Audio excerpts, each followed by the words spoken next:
Now on Denver 7 News at 6 a.m., a sigh of relief in Boulder County as fire crews make good progress on another fast-moving wildfire. It's just a huge sigh of relief because you don't know for sure. The degree and the frequency of these events is really frightening. We're getting updates from firefighters and the schools impacted by evacuations.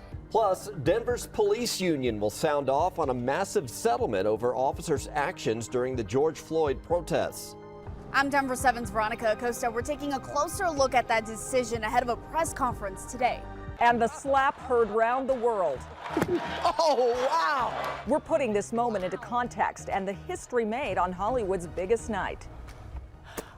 That'll wake you up. Still shocking every time we see it. That's wow. Right, yeah. Wow. A night of history-making moments, but all of them overshadowed by that one. We're going to talk about it this morning. Thanks for joining us. I'm Nicole Brady. And I'm Brian Sanders. Yeah, that one's all over the social media feeds this morning if you didn't get to see it live. Lisa, you did watch it live, and it still leaves you speechless. Now I see why they have delays when it comes to TV, so they can quickly mute all the mics. And yeah, it was wild. And I know those that were watching it, you thought, was that real? We'll talk more about it coming up. Right now, wind speeds anywhere from 5 to about 15 miles per hour. Obviously, fire danger was a huge concern this weekend. It's going to be another one today. I'll show you that here in just a minute. But take a look at your bus stop forecast for those kids that are heading off to school this morning. Mid to upper 40s early on. We'll be under a little mix of sun and clouds. Get outside this afternoon. We're at right around 80 degrees for a high today. Anywhere from 75 to near 80 here along the Front Range. 50s and even 60s out west and up and through the foothills. Evergreen, Bailey, Conifer, mid to upper 60s there.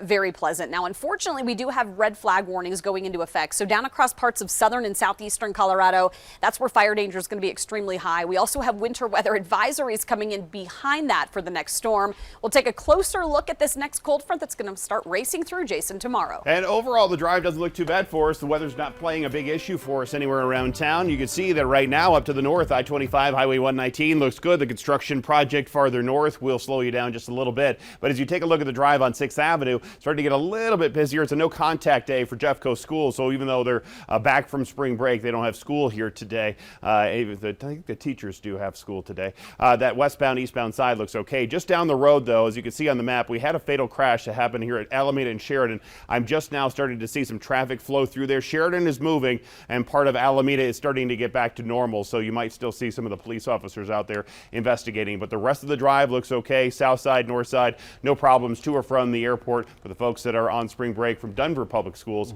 as well as Cesar Chavez Day today. All right, thank you, Jason. Very quickly, we are following some breaking news this morning. Aurora police are investigating a deadly shooting at a motel. The investigation is at the Radiant Inn on East Colfax, just west of Kingston Street. Police say a man was shot and killed in a room at the motel there. They are working to get details on a suspect.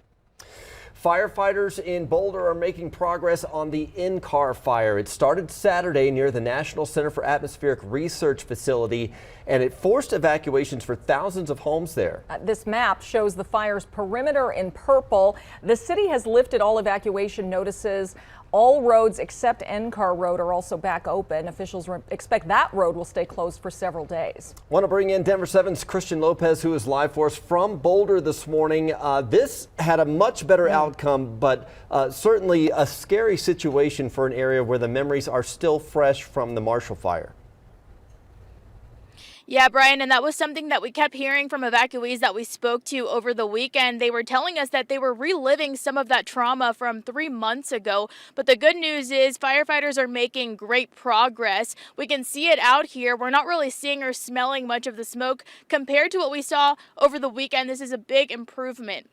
Right now, the fire is 35% contained. It did burn around 200 acres, and we do know that it forced thousands of people to evacuate. Officials told us, though, that this time around, good planning and preparation did play an important role, and this fire was a lot of people came in to try to protect these nearby homes. Boulder's incident commander told us that hundreds of firefighters from several different agencies have been battling this fire. And even though people were given the green light to return home, some still have a sense of worry. I'm thrilled, and I am really concerned about, what's happening to our planet and the The degree and the frequency of these events is really frightening and gives us pause. And I did ask the incident commander if he knew the cause of the fire, but he said it's still all under investigation.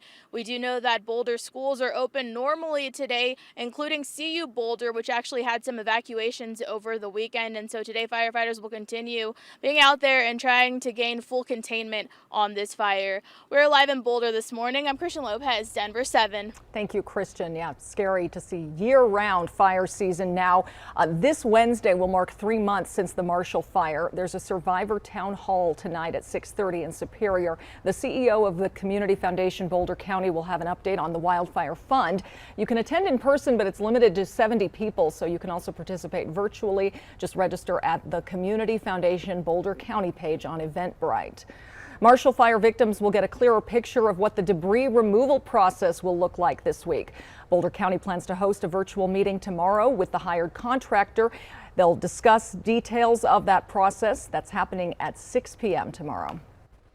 A federal jury is awarding a dozen Denver protesters who were hurt in demonstrations over the death of George Floyd back in 2020 $14 million in damages. It also found Denver police officers violated the Constitution.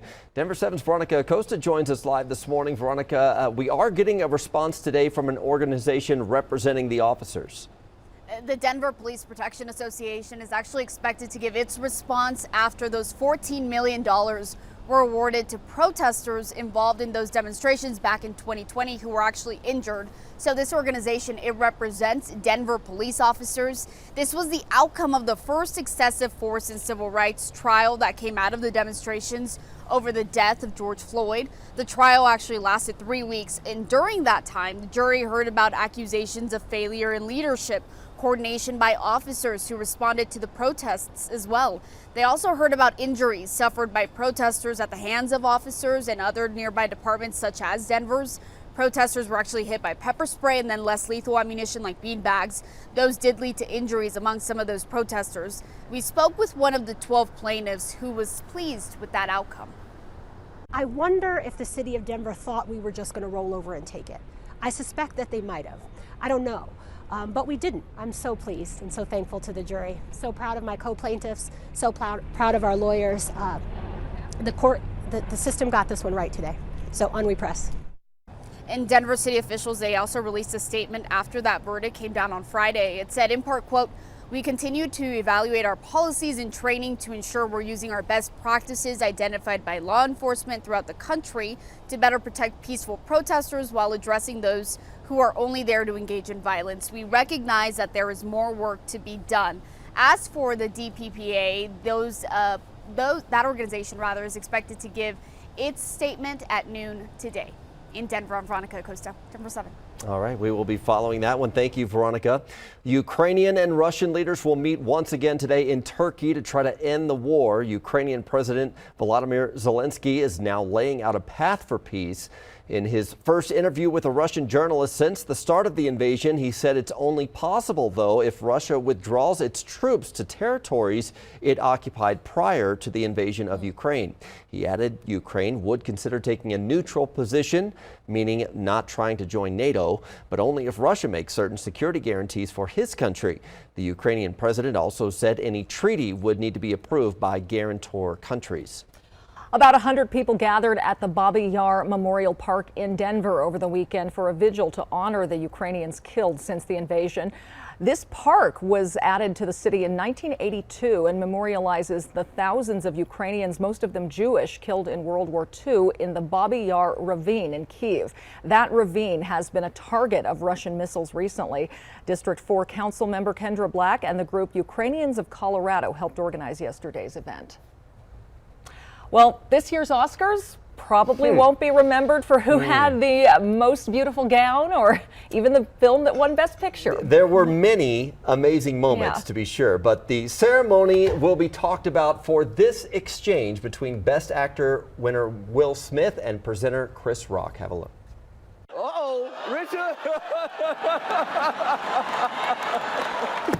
Oh, wow! Wow!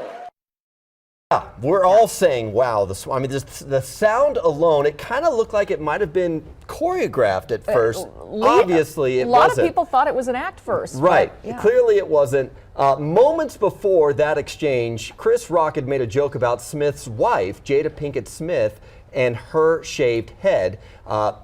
She's been outspoken about her struggle with alopecia, which leads to hair loss. Smith, you could see, was later shouting at Rock on stage to, quote, keep my wife's name out of your expletive mouth.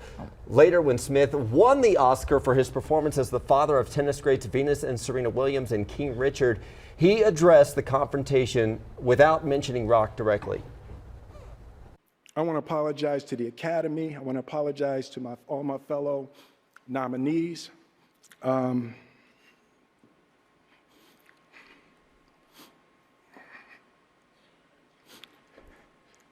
This is a beautiful moment. Oh, he's so emotional in that speech. The Academy issued a statement saying it does not condone violence of any form. The LAPD also tweeted it's aware of the incident, but no charges have been filed because the individual, meaning Chris Rock, declined to file a police report. So the ceremony ended on a high note. Apple TV's Coda took home Best Picture.